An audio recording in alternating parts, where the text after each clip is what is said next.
Assalamualaikum warahmatullahi wabarakatuh. Di sini kami akan mempresentasikan tentang produktivitas dan budaya organisasi yang disusun oleh kelompok 7, yaitu Sofyan Hadi NIM 118, Bagus Jaya NIM 121, Robitatul Islamiyah NIM 122, Yusfini Lafardela NIM 123, dan Rizky Anggi Pratama NIM 128. Di sini saya akan menjelaskan slide ketiga, yaitu tentang pengertian produktivitas. Produktivitas adalah hubungan antara kualitas yang dihasilkan dengan jumlah kerja yang dilakukan untuk mencapai hasil itu atau Sain dan Paul. Produktivitas mencakup dua konsep, yaitu daya guna atau efisiensi dan hasil guna atau efektivitas.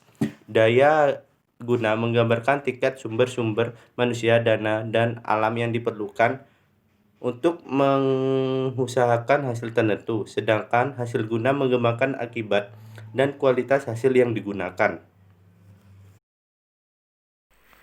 Produktivitas dapat ditingkatkan dengan cara 1. Secara ekstensifikasi, yaitu untuk meningkatkan jumlah produksi dengan cara menambah jumlah faktor produksinya.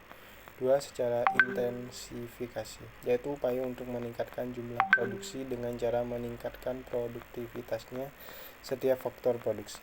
3. Rasionalisasi, yaitu upaya untuk meningkatkan jumlah produksi dengan cara mengeluarkan kebijaksanaan yang rasional yang mengarah pada efisiensi produksi agar produktivitas optimal.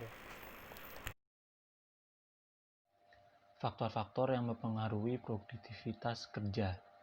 1. Manajemen. 2. Pendidikan dan latihan. 3. Motivasi. 4. Disiplin kerja. 5. Keterampilan. 6. Upaya kerja. 7. Sikap dan etika kerja.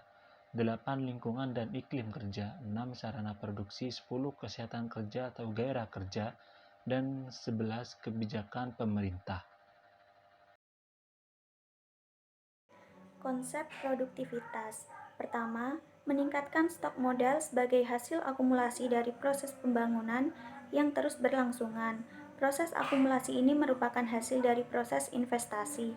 Kedua, peningkatan jumlah tenaga kerja juga memberikan kontribusi terhadap pertumbuhan ekonomi. Ketiga, peningkatan produktivitas merupakan sumber pertumbuhan yang bukan disebabkan oleh peningkatan penggunaan jumlah dari input atau sumber daya, melainkan disebabkan oleh peningkatan kualitasnya.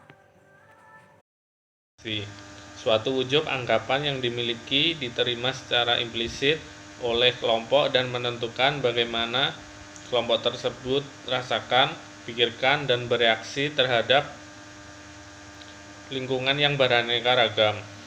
Yang kedua, nilai dan keyakinan bersama yang mendasari identitas organisasi atau perusahaan. Yang ketiga, seperangkat nilai-nilai pokok, asumsi, pemahaman, dan cara berpikir yang dimiliki bersama oleh anggota organisasi dan diajarkan kepada anggota baru. Di sini saya akan menjelaskan slide ke-8, yaitu tingkat budaya organisasi. Budaya organisasi yang tepat atau visible. Contohnya, cara berpakaian, simbol, fisik, perayaan atau seremonial, dan tata ruang kantor. Budaya organisasi yang tidak tampak atau invisible. Contohnya, disiplin dan makna prestasi. Keyakinan yang paling dalam atau asumsi yang tersembunyi. Contohnya, adanya keyakinan bahwa alasan tidak pernah salah, anak buah selalu salah, dan konsumen adalah raja. Nilai organisasi sebagai dasar budaya organisasi.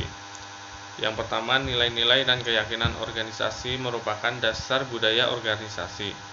Nilai adalah konsep kepercayaan mengenai perilaku yang dihendaki, keadaan yang amat penting, pedoman menyeleksi atau mengevaluasi kejadian dan perilaku, dan urut dari yang relatif penting. Yang kedua, nilai pendukung, menunjukkan nilai-nilai yang dinyatakan secara eksplisit yang dipilih oleh organisasi atau keanekaragaman dan rasa hormat. Yang ketiga, nilai-nilai yang diperankan, merupakan nilai dan norma yang sebenarnya ditunjukkan atau dimasukkan ke dalam perilaku karyawan, atau sejauh mana nilai rasa hormat tercermin dalam perilaku setiap karyawan. Fungsi utama budaya organisasi. Sebagai proses integrasi internal, budaya organisasi berfungsi sebagai pemersatu setiap komponen internal organisasi. 2. Sebagai proses adaptasi eksternal, budaya organisasi berfungsi sebagai sarana untuk menyesuaikan diri dengan lingkungan luar organisasi. Sifat budaya organisasi. Yang pertama, budaya organisasi yang adaptif, yaitu budaya organisasi yang mampu menyesuaikan dengan lingkungan luar organisasi. Dan yang kedua, budaya organisasi yang tidak adaptif, yaitu budaya organisasi yang tidak mampu menyesuaikan dengan lingkungan luar organisasi. Kesimpulan, produktivitas merupakan perbandingan antara biaya hasil keluaran dengan pemasukan, penjualan atau pendapatan. Produktivitas suatu kegiatan dikatakan meningkat apabila pengembangan program memberikan hasil tambahan sebagai produk sampingan atau byproduct. Pendapatan lain mengemukakan bahwa suatu organisasi dikatakan produktif apabila mencapai tujuannya. Dan itu terjadi dengan mengubah masukan menjadi pengeluaran dengan biaya terendah. Produktivitas merupakan ukuran kinerja termasuk efektivitas dan efisiensi.